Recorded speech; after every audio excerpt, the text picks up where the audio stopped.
they're fussy fish, kingfish, so at times it pays to change your bait.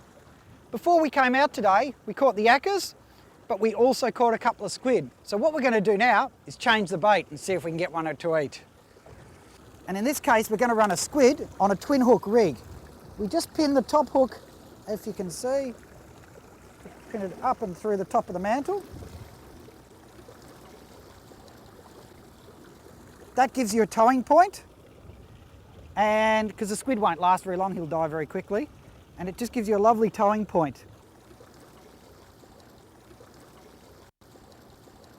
We just pin in through the mantle like that and just let it sit there. Then your bait sits like that. This is your towing point. It doesn't matter that this line is loose. That's where the squid will be trolled from. That one will just sit perfectly, so if he comes up, nails it by the head, you've got him. Chances are you'll get him on both hooks because they love squid, as we're about to find out. As you can see, once we started incorporating troll cam, we don't spend any time looking out the back, looking at the rods. Everyone's focused on the little screen. But as you've seen with the footage that we've shown you so far, it really is giving us a whole new perspective on how we fish.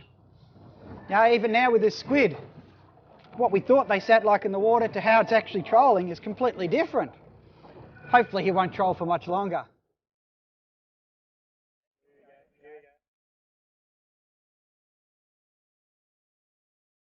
Oh, look at them, their kings are on. Oh. Oh.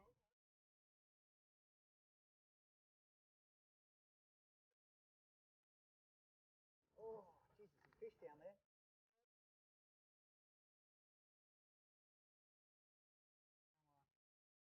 Oh.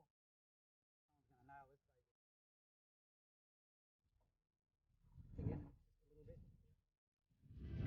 What we've been doing is been working back and forth, trolling over the area. We've been marking the kings on the sounder. We've been seeing them on the camera, but they've just been really finicky. So we just tried drifting over the top of the spot where they were, and we tried one bait down deep with a yakka, then a squid about mid-water as well, and then the final bait up the surface, and then you get a fish like that. It just really pays to change your baits. Just because the kings are staying down deep doesn't mean that's where they'll feed. So in this case, they've swum straight past the squid and the yakka down deep to nail a bait off the surface. Now, it's not a very big fish, because it's only a light little Shimano outfit we got on this guy, but it just goes to show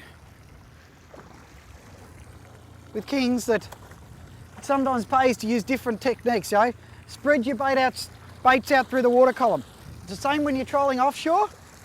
You need to work as much of that water column as possible to get the results.